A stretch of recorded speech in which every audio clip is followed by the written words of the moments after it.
Vigo. He comes from a great breed and a company that selects these dogs. He's very well tempered. He's very young, so he's only 14 months old. He loves to play.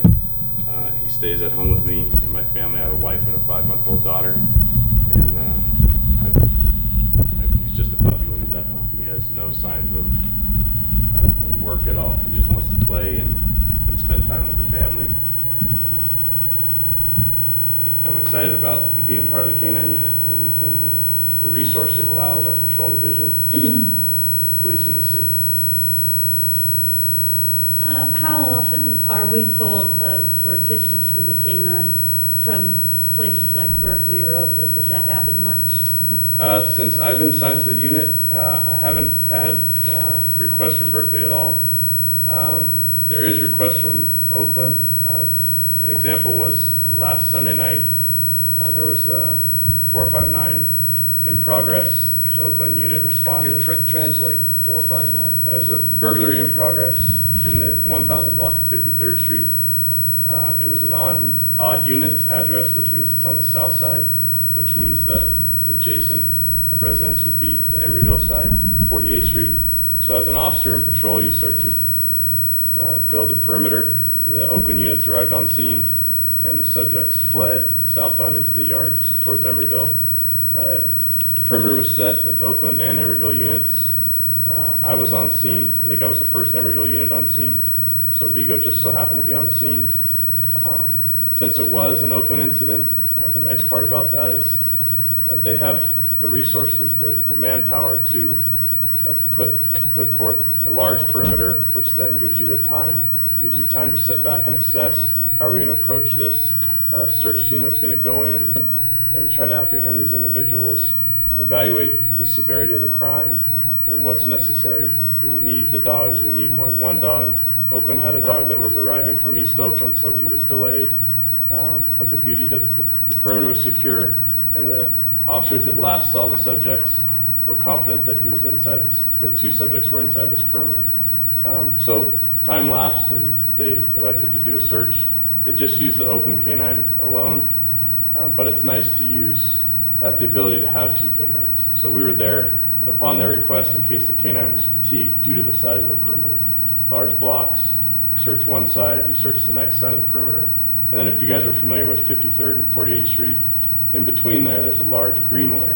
So it's rigorous and it's very demanding on the dog when they rely on odor to detect subjects, whether they're wanted subjects or lost children. They're using their nose, which is very fatiguing to the dog, and they tire out quickly. So we were there just to assist if the dog was to fatigue out from Oakland, that we take over at their request. He didn't have to. The subjects were apprehended without any type of force or anything. They were actually stuck in some ivy bushes back in the greenway there. But that was one incident. So other than that, I haven't been requested to assist outside agency. Okay, so now that we heard the officer talk about this incident, it's my understanding of how this process is. The police department presents, this is the current use of force that's in effect for Emeryville, what you've shown us here. Yes. And so we need to understand it, so we're going to ask questions, and then after we get a lot of questions, we want to get questions and comments from the public about this item. Then we want to decide whether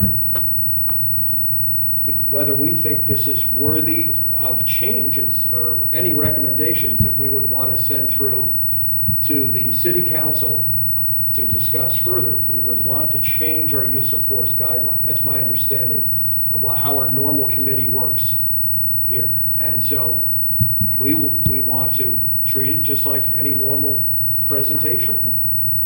And this use of force guideline, if people don't have a copy of this here, is quite extensive. And I assume that there's a large body of law that has reviewed all of these items. Yes. And this is pretty much been litigated in California law. I can imagine that this is a document that while it's maybe unique to Emeryville, it's probably more common within many police departments that this use of force has been adopted, so that the law has dealt with this for quite a bit of time. Correct. Could you help illuminate for us the ways, the reasonable use of canine force, what it's used for primarily and what it's not used for? I can answer that. Anytime you're going to use, he's a resource to the department.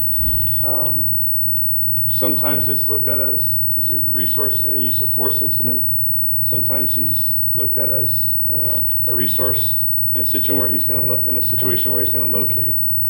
He has not been to tracking school yet. We just got out of handler protection school. Say that again. He is not. He's not been to tracking school yet. Okay. So there's a basic tracking, and then there's an advanced tracking, and that's just developing their nose when they're trying to track an odor. They work on odor, and they work great in odor, especially in a building, because that odor is trapped. You may have a little bit of drift from ventilation, but when you're outside and you're not in the yard, you're open area, like when you're trying to track someone along the Bay Bridge breezeway and underneath that area where odors tend to travel mostly eastbound because it's coming off the water there. As you go to tracking school, you start to develop that nose to where you can track in an open area. He hasn't gone through tracking yet. That's the next step for him, and then after that, he'll then go to detection, and he'll go to narcotic and bomb detection or explosive detection. So there's a lot of different resources he can be used for. When it comes to use of force and apprehensions, we always, when we talk about use of force, it's what's the severity of the crime, right? What kind of crime are we dealing with? Is the crime that we're investigating, is it worthy to have a canine? Is he in a perimeter? Has he barricaded himself? Is he making threats to the public? Is he making threats to officers, to the handler? Are those just verbal threats? Are those threats to harm someone with a weapon? It just goes, you can see where there's, you know, what the scenario is at the time. You always have to evaluate that. That's why it's good in a situation to have as much information as whether it comes in from dispatch or an officer on views it. So when that information comes in via dispatch, is this a reliable caller? Are they a name caller? Is this someone that says, hey, I want to remain anonymous, but there's some guy down at Target holding a gun, or there's some guy, you know, in this warehouse right now? You know, just examples. If they're anonymous and you get there and you don't see anything matching that call, like, hey, there's no one over here with a gun, I don't see it. But if they are a contacted caller and they leave a number and say, hey, I saw him, he was wearing this is what the gun looked like, or this is what the object looked like, then we have something more to act off of, and then officers can start to look around. But it always starts with, what's the crime, if there is one at all? Is the crime serious enough to where a canine would benefit in the investigation to help either detain or apprehend this individual? Is there, it seems like this dog is under your control and no other officer's control. Is that true? That's not true. It's nice that I have fellow officers that have canine experience within my team, my patrol team, so they understand the dogs. But you know, like I was mentioned before, my patrol team, it's a growing relationship. We train together. We'll go to 59th and Christie and do building searches, car stops. He'll just hang out in the report So right does now. does Virgo work a normal shift like you do? He does. Yep, 6 p.m. to 6 a.m. we work. Okay, and so this is our only canine? It's not. There's one other canine right now. He's on the other side of the week, so he works Monday night through Wednesday night and every other Thursday, 6 p.m. to 6 a.m. So the canines work as deterrents. So like Officer Burrell, when he gets out of his car, sometimes you know, you want the police officers in the community and everything like that, and that might make somebody who might be trying to or thinking about doing a crime, if a police officer is there, they might think of not doing it. if he brings the dog out of the vehicle and there's a situation where it potentially can get worse, they might think twice about doing something that the dog might have to go after them and apprehend them. So it works as a deterrent also. Command presence, whether it be a vehicle, a police vehicle, a person in, a police officer in uniform, or whatever, can de-escalate a situation. And that's what the dog also does.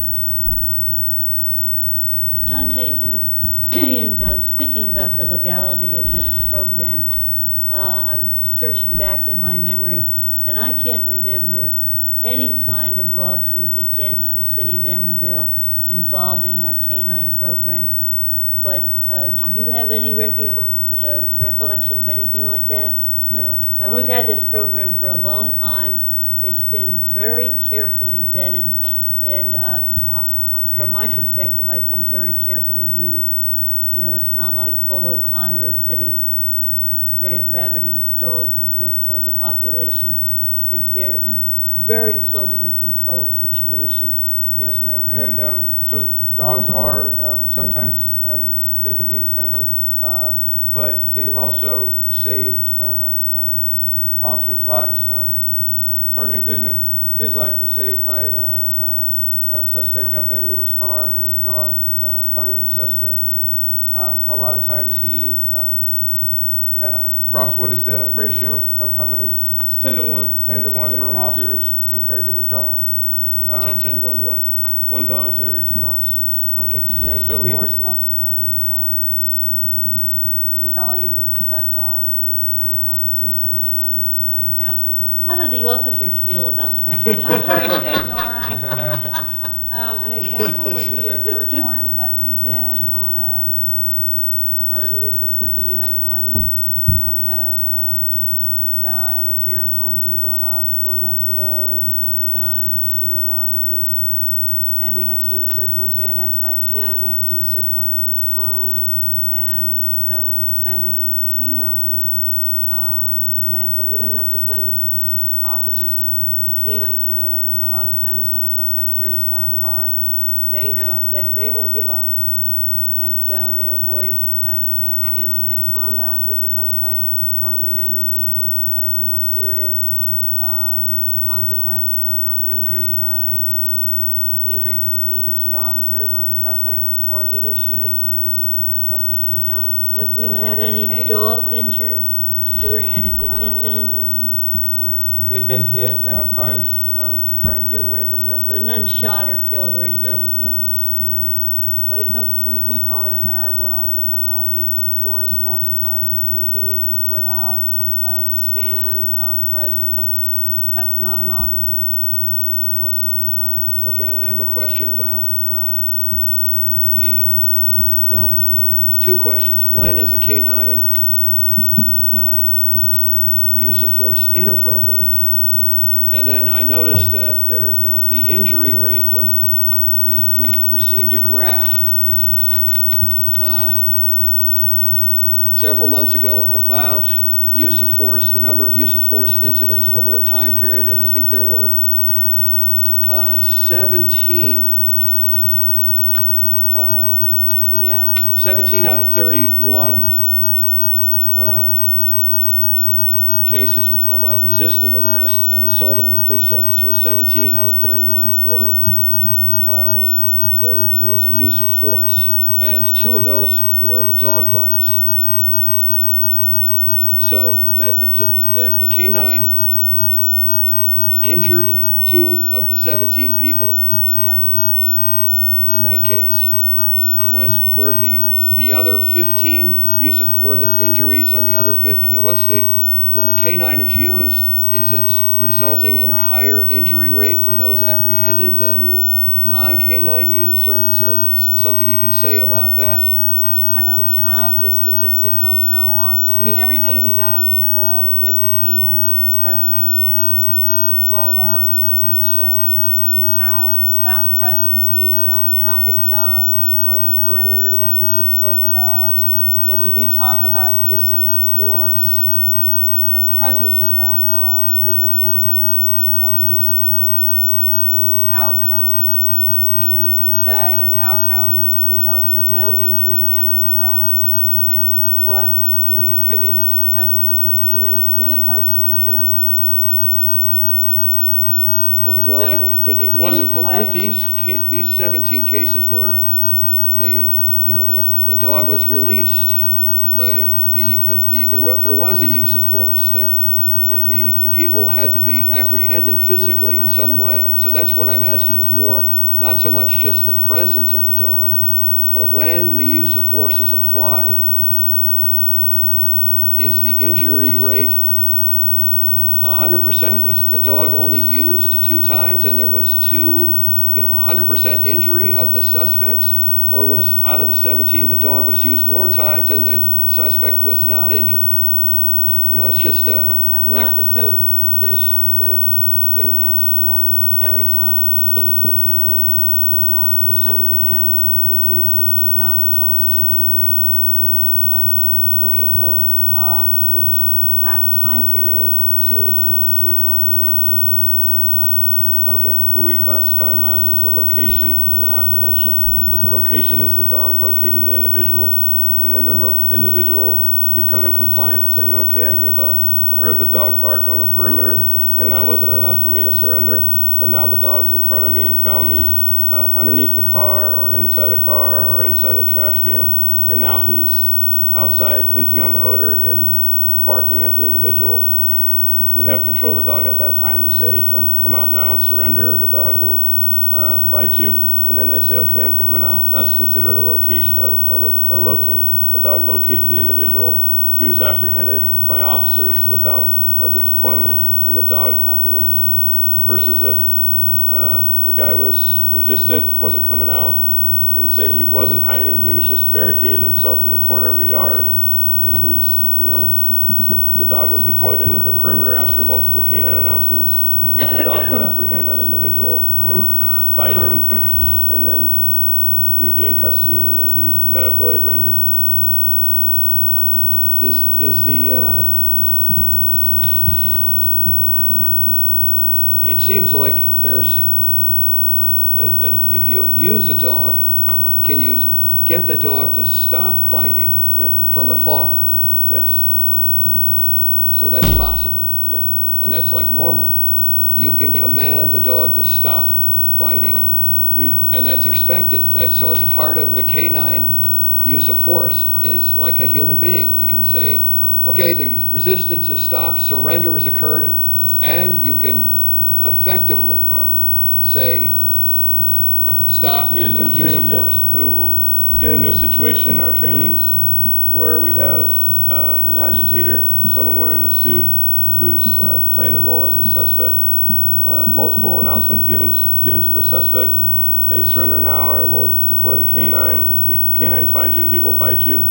And then you deploy the canine, the canine's running, and at last second, he decides to surrender, or a child runs out with him and grabs his hand. You can give the dog commands to stop, and it's called a call-off. Mhm. We use check commands, and he will stop, lay down, and continue to bark at that individual that you just addressed with him, Yeah. and then leash him up.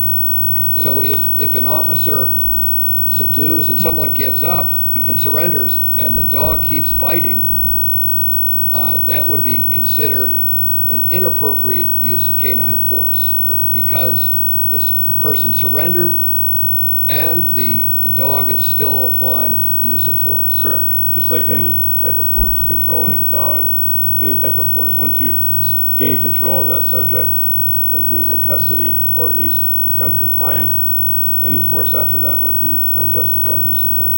Okay, so that's what this basically says, that the use of force is the same for a dog as a police officer. Yeah, Yes. has to be justified. And the police officers are in the business of controlling the situation, controlling people. So when they send the dog in, the dog isn't trying to injure the person that we're trying to get. He's trying to actually, in all actuality, control him.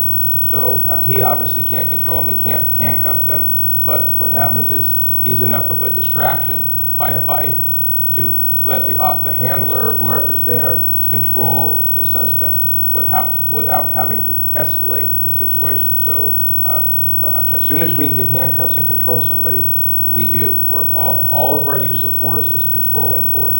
Whether, like I said, whether it be in a uniform or whether it be having to use a baton or use a dog or what have you, we have to control the situation so it does not escalate into further injuries to citizens or the officers.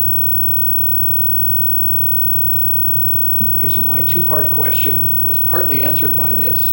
Was there anything else you wanted to say about the inappropriate use of canine force, where it's, you don't use canine force, or it's inappropriate? Well, A life-threatening situation to either the officer or the dog.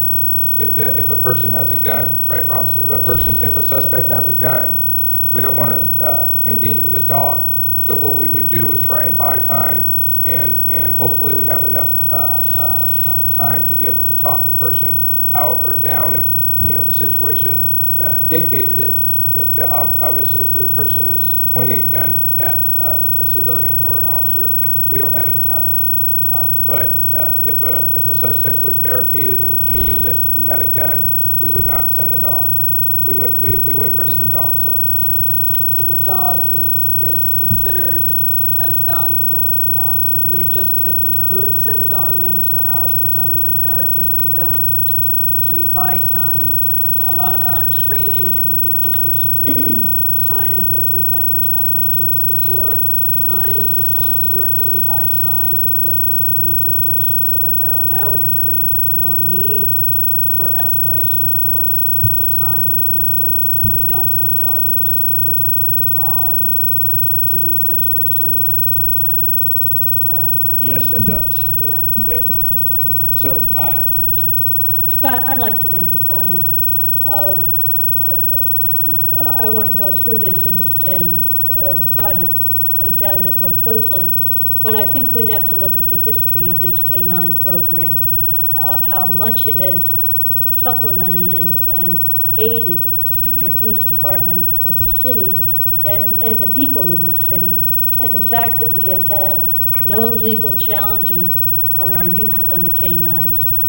It's an exemplary record, and I think we have to keep that in mind as we examine this.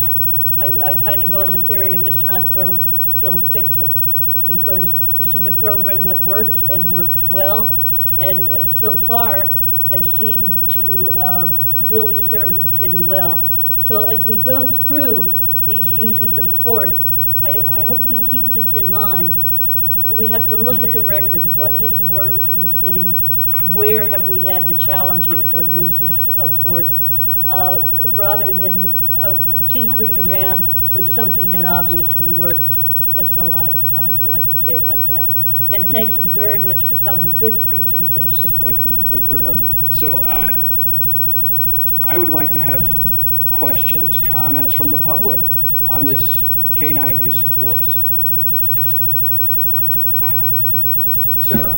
So if a subject is handcuffs, then it wouldn't be appropriate to use a dog on them. That's correct. But that's one of the reasons I showed up today, because that's what I witnessed. Could you speak a little louder Yes, there? If a subject is handcuffed already and on the ground, should a dog be let on them? So I can answer that, actually. So most likely, yes, the dog is not justified, but the handcuffs are temporary restraining devices. So handcuffs can be and have been slipped from the rear to the front. So if the suspect has not been searched yet, and say he has a gun in the front of his waistband, he can still present deadly force. So it's temporary, and it's by a case-by-case basis. So hopefully that answers it. I don't know, it didn't look like appropriate use of force when I saw somebody, I was afraid for my own children. Because I saw this boy on the street screaming, sorry, sorry, and still the dog was let on him.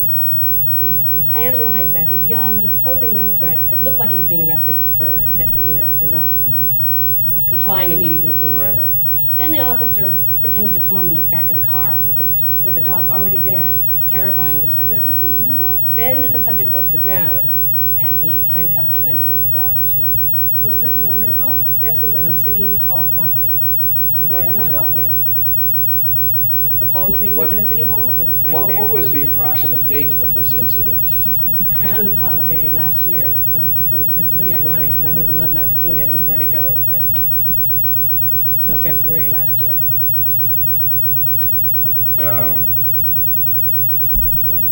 We'll certainly look into it. I think I know the incident, but I'm not positive. We'll look into it, but again, it's the totality of the circumstances. We don't know, I don't know right now without investigating it if it was I'm sure if it happened and there was a complaint, I'm sure we did investigate it. I'm positive we did.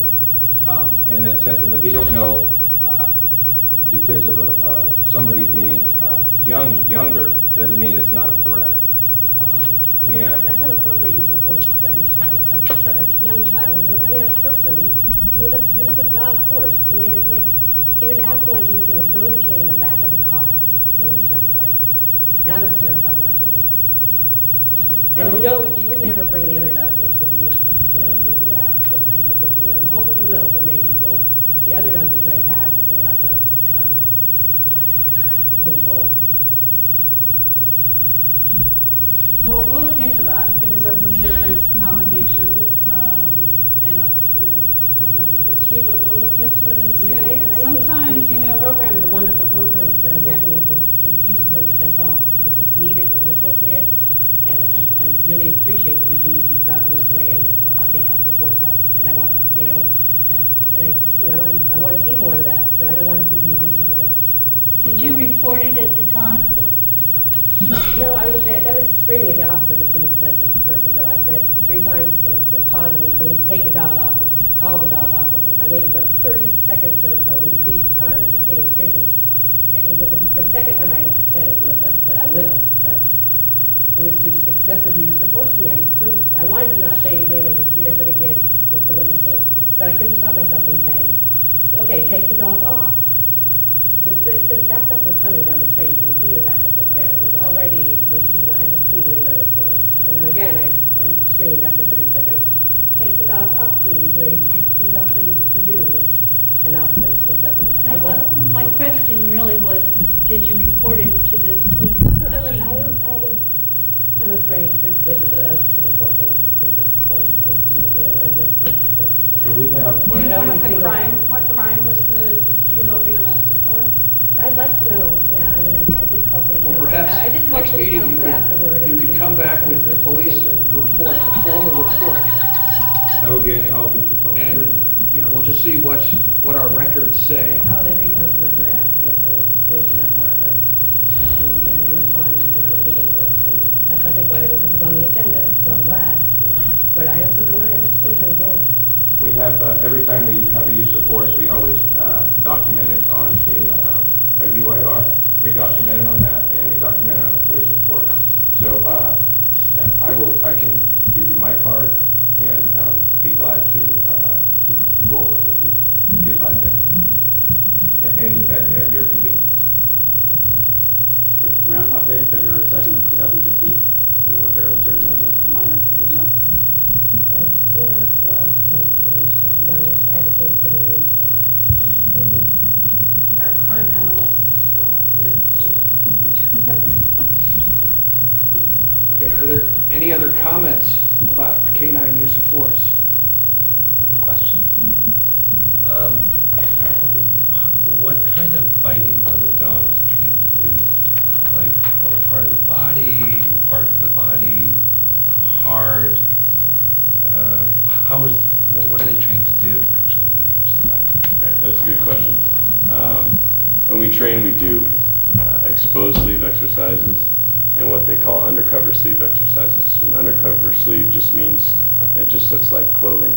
It's padded for the agitator or the role player, but it looks like general clothing versus an exposed sleeve is don't know if you're familiar with it. It's just a bite sleeve.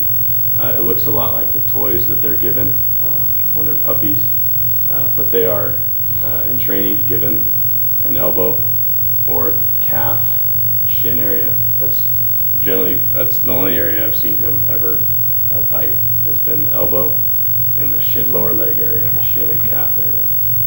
They're usually the ones that are giving the most movement at the time because the subject is usually resisting or trying to fend off the dog. So it's going for that limb area, either forearm, elbow, or shin and knee, calf area. How hard? It's harder than I can bite, I know that. As the dog develops, they start to develop their biting skill. You know, based on the material, on what the individual is wearing, it may not like that material, and it may get caught like sweaters, they get caught in the teeth, and the dog starts to kind of nibble and take little subtle bites at the material.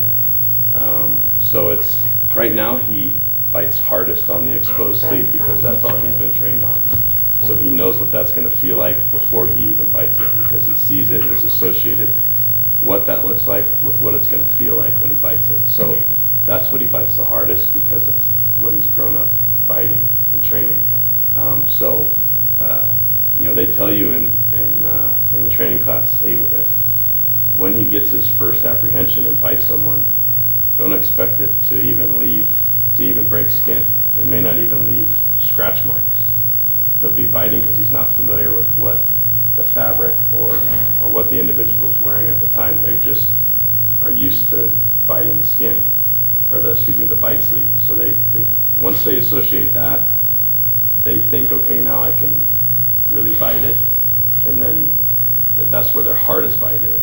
You know, depending on, you know, if you were just to bite this, you know, I'm not sure how hard it would be. It would kind of give him some setback because it's not the bite sleeve. It doesn't have the same give back when he's biting that sleeve, which is like a hard material, and then it's got a really hard metal and plastic line in the middle, almost like tube that the agitator wears and puts his hand in. So he's familiar with that and what it feels like, and he can apply more pressure to that because he's comfortable doing that in training. Now, obviously, the individuals on the street aren't going to be wearing that, so they warn you ahead of time, hey, if it's his first or second bite and you deploy him to bite someone, don't expect him to really bite that individual because he's not wearing that training sleeve. He may just grab clothing and start playing with the clothing, especially at Vigo's age, only being 14 months and not being used to biting anything other than a bite sleeve.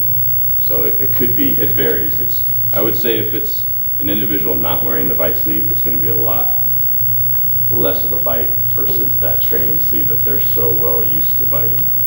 And how many times has Vigo bitten someone in the last 6 months? On the street? Never. He's been out of the car on an occupied stolen vehicle in the north end, and then he's been out of the car as well on a commercial burglary at the rec center. On a leash, never deployed, just bark. And like the chief was saying earlier, the bark is plenty, especially, I'm fortunate with him, he's got a really deep, loud bark, and that was enough to get compliance out of the individuals in both incidents. Any further questions on canine use of force? Okay, thank you very much. Thank you. Next item, information item, Alameda County Fire Department. Good morning, afternoon, I think, or close thereof right now. Don't have a plaque in front of me. I'm Bonnie Chara. I'm one of the division chiefs of the Fire Marshal. I'm here on behalf of Division Chief Anderson, who could not be here today with the fire stats. The fire stats are in front of you. I have more copies if anybody would like them. For the most part, it was relatively quiet. I will say that I'm sure everyone has one image probably in mind, and that was the Elephant Bar fire, because that was the most significant event that occurred, and it was quite visually significant. But from an actual fire loss standpoint and from a fire damage standpoint, it was not as significant as one might think, and that's because all the systems and measures in the building construction and everything else did what they were supposed to do, so that's always a good thing. We did also have, and Chief Anderson prepared this report yesterday for me, so I had it today. So there was also a small fire last evening on Shelmont in a residential unit. It was a kitchen fire, so there was that call as well. And I'm happy to answer any questions anybody has about any of the calls. What was the amount of damage to Elephant Bar? We don't do damage assessments as far as value, but for the most part, from what I understand, it was mainly related to kitchen equipment and the venting of the kitchen equipment. And associated with that, there's probably going to be roof repairs and everything else. There may have been some smoke damages. Insurance in the rating. building. What do you mean by the insurance rating? You mean Well, the ISO rating? Yeah. No, that has no effect on ISO whatsoever. Absolutely not. No, absolutely not. Yeah, sure. Any other questions for me? No, and thank you for substituting. Not a problem. Thank you I'm very happy much. to be here. Any questions for the fire department? And I know you have another appointment on the east side That's of the okay, county. that's okay. Not a problem. Next item, Emeryville Police Department crime stats. Good afternoon.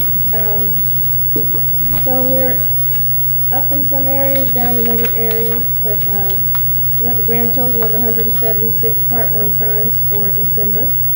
This is a 1% decrease compared to the previous month. For year-to-date, we're up 15%, which is not bad overall. Violent crimes, we had 33 total violent crimes for December. Robberies, well, we're down homicides. Remember the one homicide we had to count in November was a homicide that actually occurred in July. Right. So, no homicides really. Rapes, we're down 100%. That's from one of the previous month. Robberies, on the other hand, we're up 75% comparing to the previous month, and that's from having 4 in November to 7 in December. And year-to-date, we're up 26%, which is not bad because it's only about 15 more robberies compared to 2014. We do have a significant increase in simple assaults. Simple assaults for December was 22. That's up about 69%. We usually see between 1 and 3 simple assaults. Our 3-year average is 2. What This would you time we describe had- a simple assault? A simple assault is a battery, pushing, shoving, spitting on someone.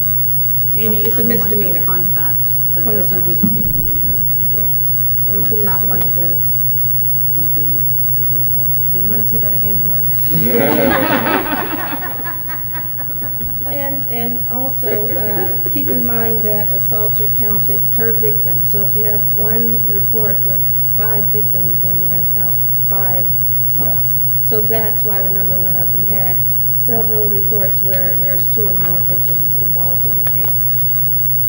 And as far as property crimes, I'm happy to report that auto burglaries are down 21%, and that's from 70 in November to 55 in December. Wow, that is some So that's progress. a really good. Does that have pretty good- anything to do with your big sign over at Boundary Plaza? Yeah, because, There has been a drop over there, right? Mhm. 48%. Fantastic, fantastic. Yeah. We're happy about that. See, the Bay Street and Watergate should have a sign like that as people drive into their garages. I'm not kidding you. Oh, with a 48% decrease, that's, yeah. Yeah. I did follow up with, I believe Dyer and Hannon. So at this time, it was like we were just seeing how it was gonna work with the report cards and things like that. So I was informed that they're rotating. I believe the next stop is somewhere else. But, as time goes on, they do plan to get more. But at this point, that's the only digital sign right now. And Public Market did show interest. Yeah, well, we would encourage collaboration on the cost. And the of public that? market, I did reach out to Dyer and explain the management. They were interested in if they can put in the money, if you Great. guys would be willing to work with them to get one, so. Excellent. That'd be great. Brilliant idea. Yeah, it's impressive. So we're down year-to-date in our commercial burgs, 14%, our residential burgs, 4%, and grand thefts, 1%. We are up year-to-date in our petty thefts, which consists a lot of shoplifting in our retail shops. Are we still getting good cooperation from the private police forces and the private forces in Target and East Bay Bridge and Powell Street Plaza? We still getting good cooperation? I know Yes. we are from Bay Street. Absolutely, Yeah, yes. it's a good partnership. And also, we're down in our mental illness detentions. We had 9 this time, which is like 57% decrease from the previous month, and 9% year-to-date. So that's unusual to me for December. Do you have any especially. theories about why? No, I haven't had a chance to look at each case and read each case individually, to come up with anything, but it's just significant. Are these 5150s all over the city, or are they concentrated up on San Pablo Avenue? The majority are in the south end. Yeah. And that's pretty much it for my report. Well, thank you very much. Thank you. Overtime report. So, Dante. yes, sir. Okay, so for the month of December, we accumulated a little over $58,251 in overtime. Last December, we were pretty close to $90,000 in overtime. December and July are huge months for us for vacations, special events, community-oriented events with having the officers, some of them dressed up as Santa Claus, some of them elves, and getting into the Bay Street, running special details because of the increased crime. So the special events were huge for us. A little over 20,000 this month. Vacations are always big, and then our meetings. We had several meetings this month. All hands on deck meetings. We had one, and then we also had a meeting with the city employees. Kind of a team building project. So if I interpret what you're saying, it used to be that minimum staffing was much bigger because we had less staff, and so you had to schedule a lot of overtime in that category. So with our minimum, we're still significantly down with minimum staff or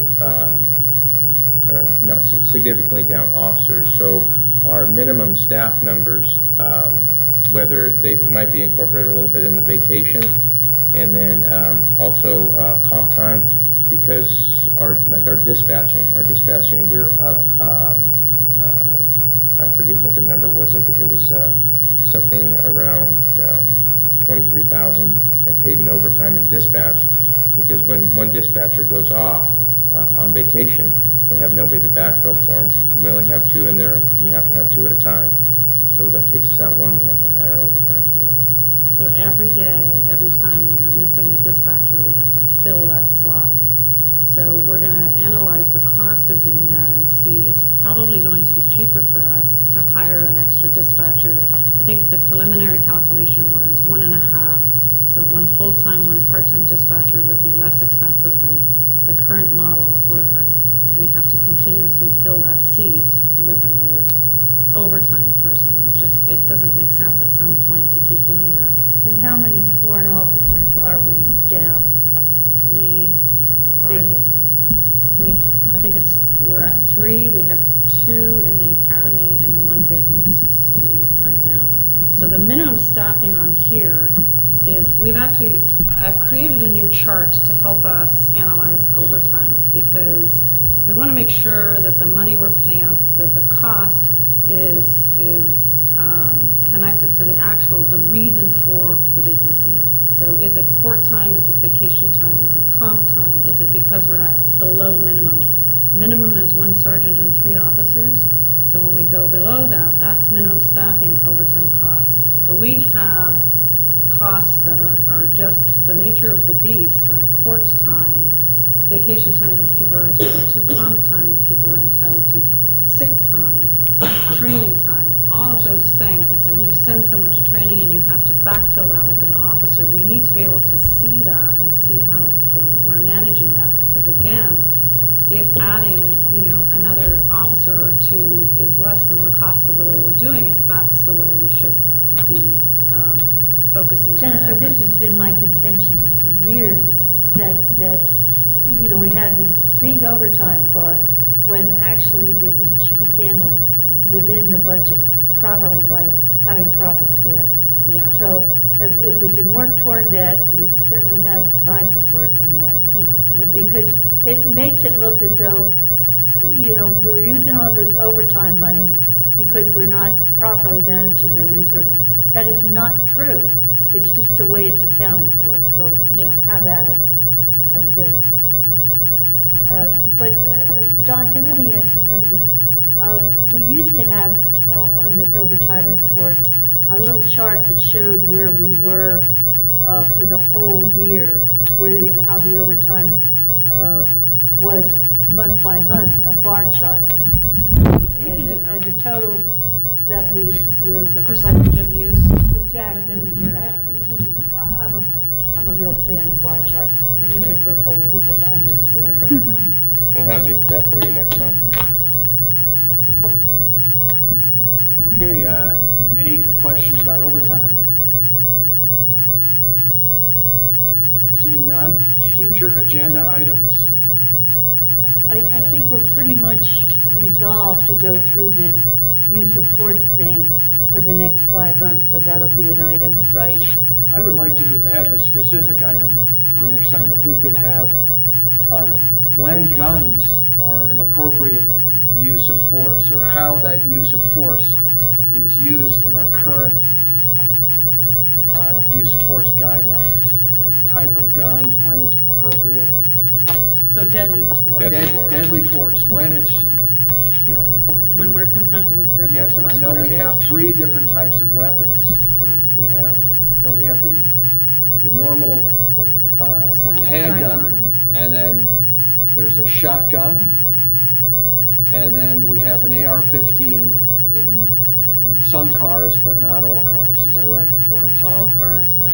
all cars have a shotgun and an Yeah. AR-15, and all officers have their sidearm. Right. So a police officer on a bicycle would only have Sidearm. the sidearm. And the cars have, okay, so if we could have that, the next item, I think that would be good for us. And will you include as a component of that exactly what kind of training the officers have for each weapon? How many hours, all that kind of good stuff? And do they keep track of how accurate they are? And We then do. when you showed us the draft copy of all those use of forces, if this Emeryville use of force, how it differs from city to city, say from Oakland or Berkeley, or, like within California, how much of this would vary? So, Department by department, just, if you had that information, that would be interesting to hear. Do I the might be police able- chiefs have it? I don't know that there's an analysis of every single department. I mean, there are over 300 departments in California. That doesn't account for the sheriff's office department. So I don't know that there's an analysis of each Can't we get the policy. police chief association to get on the ball? But we and make an do- analysis like that? Well, you can be reasonably assured that our policy is reflective of other policies that are generated out of research and in best practice and case law. That's every policy has that. So a nuance in a policy would be maybe reporting requirements.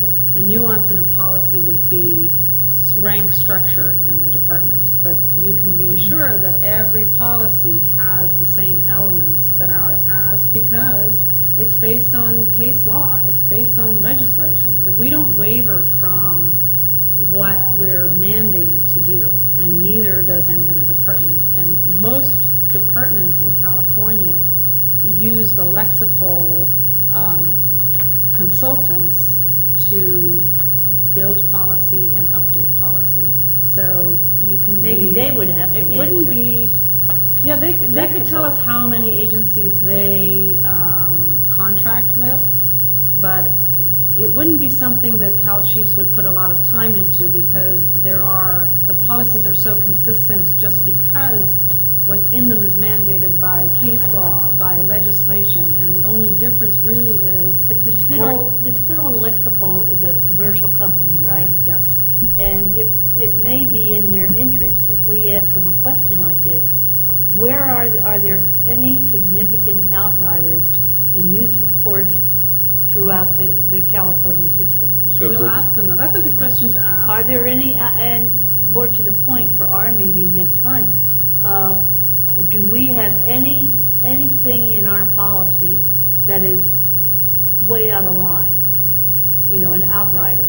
I can They assure you we wouldn't don't. allow that. I mean, they wouldn't, none of their But clients. let's state it in public, Yeah, that they- we are consistent with the body of law in We'll ask that California. question. Even though Mr. Gina assures us that we can have unique use of force parameters for our city, we can choose, we might have When did he issues. say that? He said that to me when I asked him about it, that So when we we have- get to have use of force parameters for our city, that we can choose, that we can have an outlier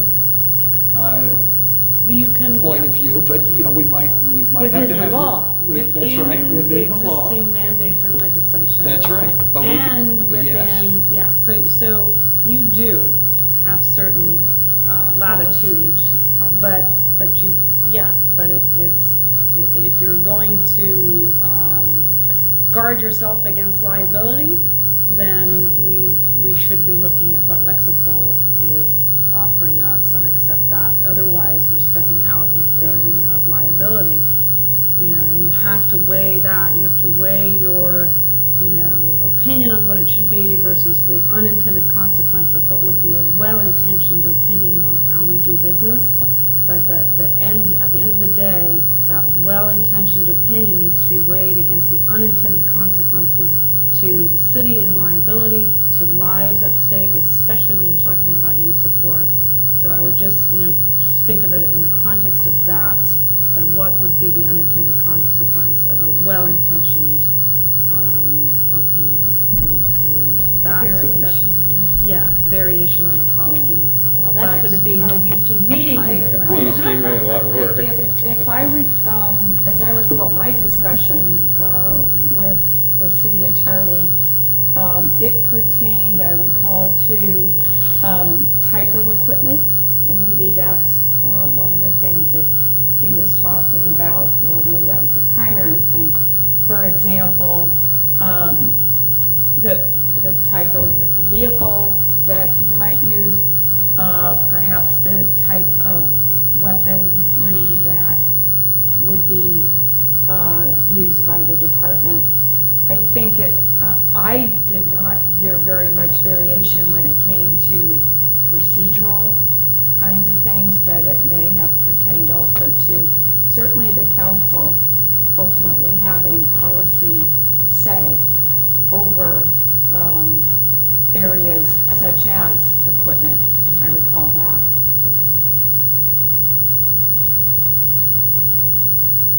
You mean I So- can't have my Tiger tank? Your dialogue. Well, Okay, that's. so with that added to our future agenda, are there any announcements from member comments? I have something to share with you that is along the lines of use of force, and that is that we have arranged to have force options training available to you in March. We're having a company come out here with a full trailer, so you can go in and put yourself in the position of a police officer, walking into different situations that would require you to make a decision on what kind of force, if any, you are going to use to resolve the situation safely. And so that's coming in March. Where are you going to park that trailer? We'll do it out here, and it's going to be March Watergate. 21st to 23rd. So I ask that you look at your calendars for March 21st to 23rd. Give me a time frame where you can come. I think we'll also invite. Is there any chance you could delay that? I'm going to be out of town at that time. When are Oh, you back? come on, Scott. 21st to 23rd? I am. I'm I gone will at delay the it. When are you I'm missing back? the second meeting in March also for me, yes. Sorry. You slug. Good I heavens. have made almost every meeting, Nora. Yes, you have, you have. And so, well, when are you here? In March? Well, I'm going to be here for the first council meeting, Okay. but I'm going to make a note of your not being at the second council meeting in March, because that makes a difference on what we agendize, anything critical. Thank you for letting us know. Chief, are those trailers ever, are they located at other nearby locations Good to question. where? No. Okay. No, so we're contracting with this company to come and do this. Are they flexible? They have some flexibility, that's why, and I want you to, if we could do April, that would be much better for me, or February. That would be great for me. well, work on it. I want you to have that experience. It's important for me that, Oh, that we absolutely. give you an opportunity to step into the role and the mindset of an officer when faced with situations that are life-threatening, that cause us to have to make split-second decisions. It really is part of the education around use of force and you know, to help you make those decisions that you feel passionate about, that you want to make, that are in the best interest of the community. I think this is an important step to take, so I will do Oh, everything to we definitely reschedule it want so that Scott you here. can Yeah, do that. I would like to experience that. I have a question. This was intended to be for all council members, right? Yes, oh yeah, so. And does this, because I went through a community Citizen Academy. Citizen Academy through the Santa Clara County Sheriff some years ago. I don't recall that it was in a trailer, but is this exercise some of what officers go through in training? I mean, does it replicate? This does replicate. We actually might be able to do it in this room, but we just got the email this morning on the dates. That's why I think it's flexible. But I will do everything to reschedule it so that you can do it. And yes, it's what the officers, part of the training that we go through, and certainly important for you to have that if you're evaluating use of force policy. Who else will be available, will be able to That's what I was go gonna through ask. that training? I'm not sure about the numbers. We just have secured the contractor right now, and then we'll sit down and look at how, over that time period, how many people can we roll through the system. So we Well- would like to open it up to others, but I'm not going to make a promise because I'm not sure of the times of availability. And I really want city council members to have this opportunity. Well, So, we have a representative of the Emeryville Press here, and I would hope that he would be able to go through that we training. will open it up, yes, certainly. Good, And it could, you know, we may just open it up to the general community, but we'll have to have a cutoff point, obviously. Right, I don't know right. how many, because each training will take, you know, at least an hour. And so and we'll have it day and night. So we'll run it in the day, we'll run it in the evening for people who And are this should be working. for Emeryville people, Yes. people who either live or work in Emeryville. Yes, yeah. Very good. Or who cover Emeryville. Or as people far who as could be, media. our force or multiplier, outside like our press, yeah. blogger is a force Yes, yes, multiplier yes. for information to the community, Good. the press, you know, so we have to flesh that out yet. That's a but- great idea, great idea. So Yeah. February or April? Yes. do the best you Or can. or the very beginning of March, you know. Sure, But, yeah, you know, that would be good too. but not, you know, I'm leaving right after our first council meeting, basically. Okay.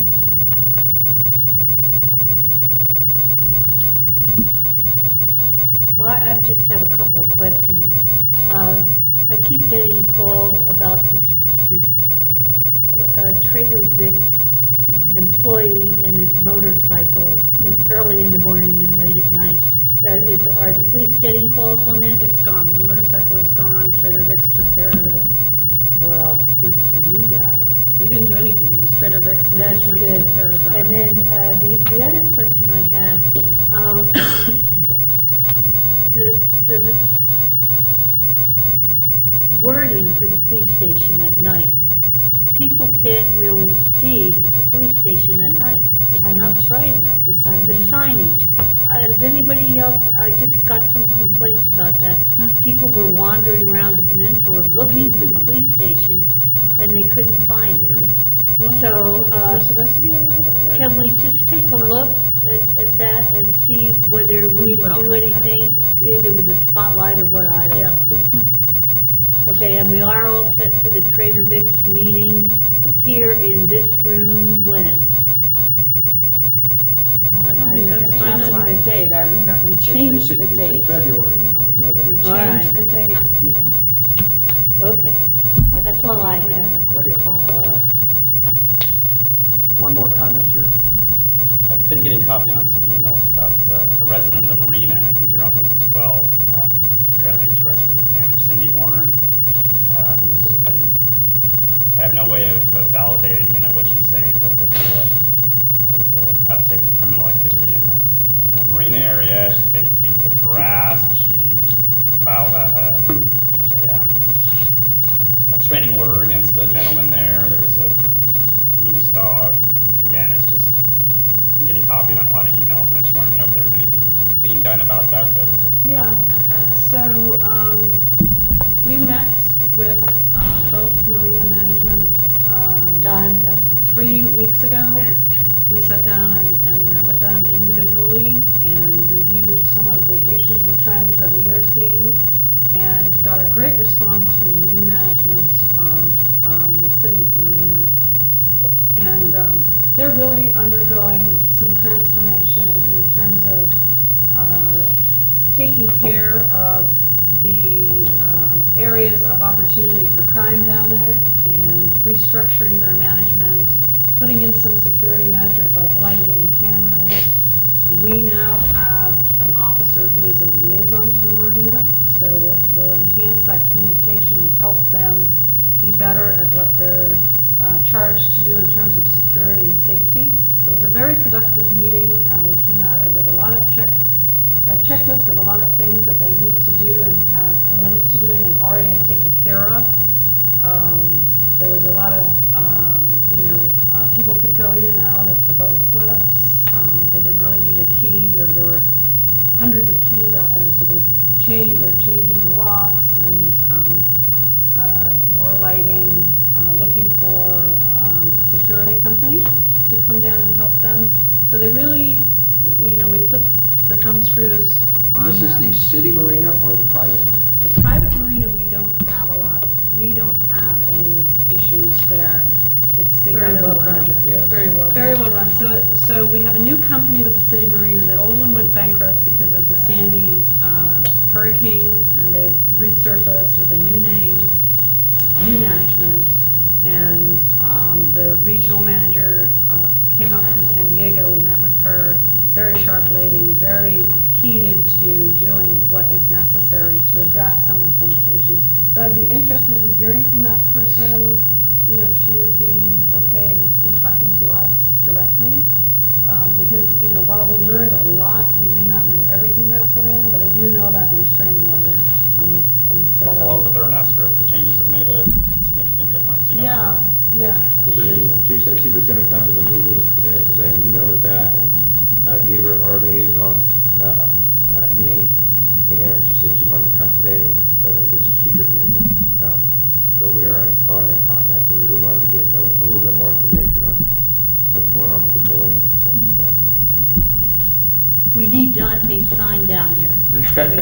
I'm not kidding, I'm not kidding. There are a lot of break-ins down there. Sharon? So I'm sorry, I didn't think of this during public comment, but just wanted to thank the police department. I guess there was a 911 call that came in maybe on New Year's morning, very early, in the vicinity of the Artist Co-op.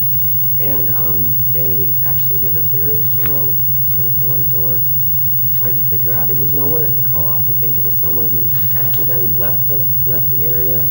But still, just thank you very much. Our community was really very impressed with how thorough Oh, good. the department was. We do have a recruitment for the captain's position that's been vacant since last August, maybe, I'm not sure when. But we're going to change how we do recruitment or the testing process here and invite the community in to be part of the selection panel. So we'll have, when the candidates come through, they will sit on one interview panel that's just community members, and another panel that is a professional panel of people in our profession.